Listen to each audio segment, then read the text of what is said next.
মধ্যপ্রাচ্যের আকাশে আবারও যুদ্ধের গন্ধ। পরিস্থিতি এমন এক পর্যায়ে পৌঁছতেছে যে একটি ভুল সিদ্ধান্তই পুরো অঞ্চলকে আগুনে পুড়িয়ে দিতে পারে। ডোনাল্ড ট্রাম্প সরাসরি ইঙ্গিত দিয়েছেন ইরানের সঙ্গে আবার যুদ্ধ শুরু হতে পারে।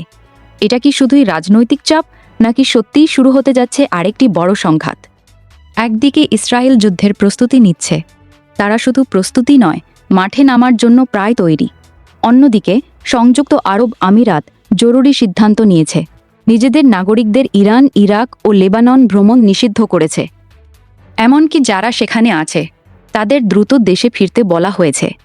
এই ধরনের সতর্কতা সাধারণত তখনই আসে যখন বড় কিছু ঘটার আশঙ্কা খুব কাছাকাছি পৌঁছে যায়। ইরান এবার স্পষ্ট ভাষায় বলছে, আমাদের ওপর ছোট আঘাত হলেও জবাব হবে দীর্ঘমেয়াদী যুদ্ধ। অর্থাৎ এটা আর সীমিত সংঘর্ষে আটকে থাকবে না, বরং এটি দীর্ঘস্থায়ী এক প্রতিশোধের যুদ্ধের রূপ নিতে পারে। আইআরজিসির একজন শীর্ষ কমান্ডার সরাসরি হুঁশিয়ারি দিয়েছেন, মার্কিন যুদ্ধজাহাজ এবং ঘাঁটিগুলোর পরিণতি হবে ভয়াবহ। ইঙ্গিতটা পরিষ্কার, এই যুদ্ধ হলে শুধু আকাশে নয়, সমুদ্রেও আগুন জ্বলবে।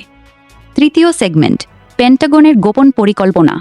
মার্কিন সামরিক নেতৃত্ব ইতোমধ্যে ট্রাম্পকে ব্রিফ করেছে। 3টি সম্ভাব্য পরিকল্পনা তুলে ধরা হয়েছে, কিন্তু এখনও চূড়ান্ত সিদ্ধান্ত আসেনি।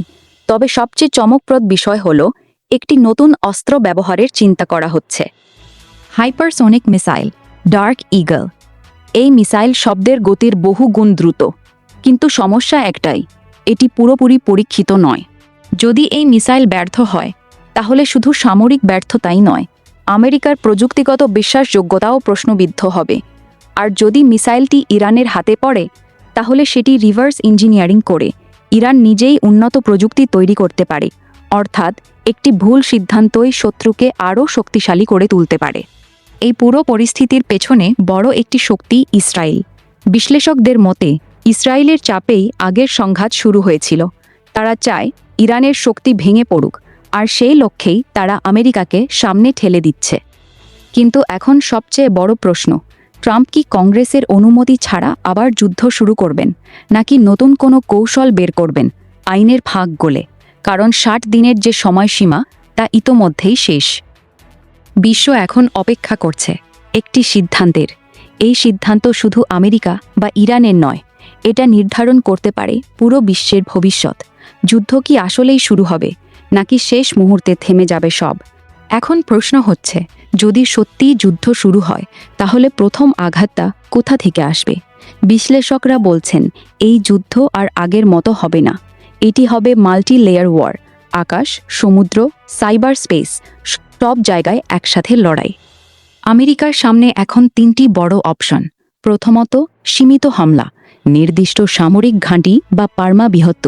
দ্বিতীয়ত, পূর্ণমাত্রার আক্রমণ, বিমান হামলা প্লাস নৌবাহিনীর সমন্বিত অপারেশন।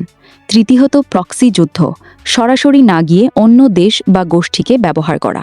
কিন্তু সমস্যা হচ্ছে, ইরান এই 3টি পরিস্থিতির জন্যই প্রস্তুত। ইরান শুধু প্রতিরক্ষা নয়, আক্রমণাত্মক প্রতিশোধের পরিকল্পনাও তৈরি করে। তাদের হাতে আছে উন্নত ব্যালিস্টিক মিসাইল, ড্রোন প্রযুক্তি এবং সবচেয়ে বড় কথা, থির। ইরান শুধু প্রতিরক্ষা নয়, আক্রমণাত্মক প্রতিশোধের পরিকল্পনাও। তাদের হাতে আছে উন্নত ব্যালিস্টিক মিসাইল, ড্রোন প্রযুক্তি এবং সবচেয়ে বড় কথা, পুরো অঞ্চলে তাদের মিত্র নেটওয়ার্ক, যা মুহূর্তের মধ্যে সক্রিয় হতে পারে। এই যুদ্ধ যদি শুরু হয়, তাহলে এটি শুধু আমেরিকা বনাম ইরান থাকবে না।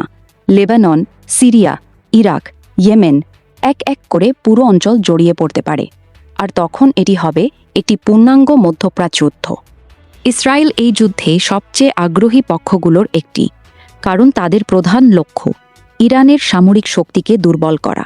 তারা ইতোমধ্যেই প্রস্তুতি নিচ্ছে এবং আমেরিকার প্রতিটি পদক্ষেপ গভীরভাবে পর্যবেক্ষণ করছে। অর্থাৎ যুদ্ধ শুরু হলে ইসরায়েল সরাসরি মাঠে নামবে, এটা প্রায় নিশ্চিত। এখন আসি সবচেয়ে গুরুত্বপূর্ণ বিষয়ে। এই যুদ্ধের প্রভাব শুধু যুদ্ধক্ষেত্রে সীমাবদ্ধ থাকবে না। যদি পারস্য উপসাগরে উত্তেজনা বাড়ে, তাহলে বিশ্বব্যাপী তেলের দাম হঠাৎ বেড়ে যেতে পারে।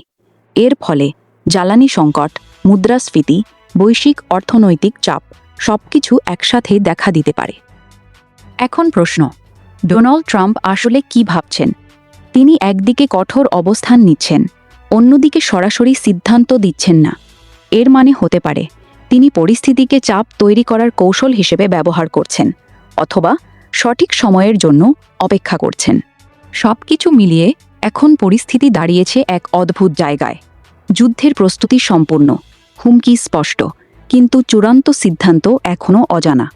বিশ্ব যেন নিঃশ্বাস বন্ধ করে অপেক্ষা করছে একটি ঘোষণার। যদি যুদ্ধ শুরু হয় তাহলে সেটি শুধু একটি সংঘাত হবে না, বরং একটি নতুন বিশ্ব বাস্তবতার সূচনা হবে। তাহলে কি সত্যিই শুরু হতে যাচ্ছে সেই যুদ্ধ, নাকি শেষ মুহূর্তে থেমে যাবে সব? এখন পুরো পরিস্থিতিটা একবার ভেবে দেখুন। একদিকে আমেরিকার সামরিক শক্তি, অন্যদিকে ইরানের দীর্ঘমেয়াদী যুদ্ধের প্রস্তুতি। এটা শুধু দুই দেশের লড়াই নয়, এটা দুই ভিন্ন কৌশল, দুই ভিন্ন দর্শনের সংঘর্ষ। আমেরিকার কাছে আছে বিশ্বের সবচেয়ে শক্তিশালী বিমান বাহিনী, উন্নত প্রযুক্তি, গ্লোবাল সামরিক নেটওয়ার্ক। কিন্তু ইরানের শক্তি অন্য জায়গায়: ধৈর্য, আঞ্চলিক প্রভাব এবং দীর্ঘ যুদ্ধ চালিয়ে যাওয়ার সক্ষমতা।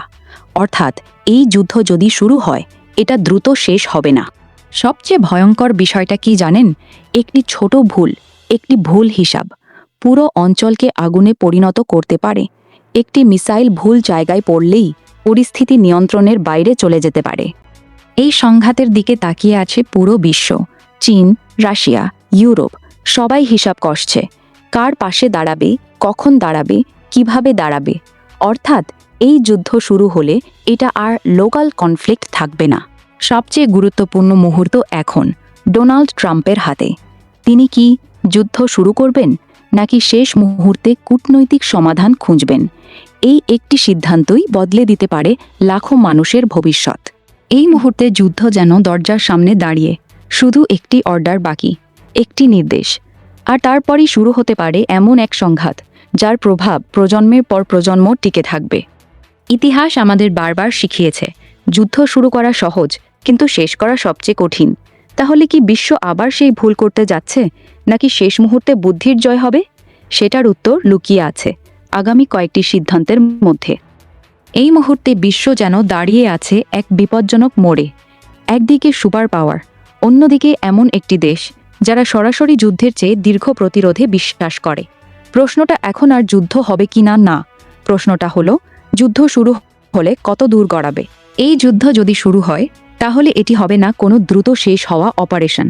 প্রথমে থাকবে এয়ার স্ট্রাইক, তারপর আসবে পাল্টা ক্ষেপণাস্ত্র হামলা, তারপর ছড়িয়ে পড়বে আঞ্চলিক সংঘর্ষ। অর্থাৎ একটি আগুন যা এক দেশ থেকে আরেক দেশে ছড়িয়ে পড়বে। সবচেয়ে বড় ভয়টা অন্য জায়গায়: নতুন প্রযুক্তি, আনটেস্টেড অস্ত্র এবং উচ্চ মাত্রার উত্তেজনা। এই তিনটি একসাথে হলে কি হয়? উত্তরটা সহজ, ভুলের সম্ভাবনা কয়েক গুণ বেড়ে যায়। একটি ভুল মিসাইল, একটি ভুল টার্গেট, আর তারপর নিয়ন্ত্রণহীন সংঘাত। এখন সবচেয়ে গুরুত্বপূর্ণ বিষয়, সিদ্ধান্তটা কি হবে কৌশলগত নাকি আবেগপ্রসূত? কারণ ইতিহাস বলছে যখন নেতারা চাপের মধ্যে সিদ্ধান্ত নেন তখন ভুলের সম্ভাবনা বেড়ে যায়। আপনি কি মনে করেন, যুদ্ধ কি সত্যিই শুরু হবে? কমেন্টে আপনার মতামত জানান। আর এমন বিশ্লেষণ পেতে সাবস্ক্রাইব করতে ভুলবেন না।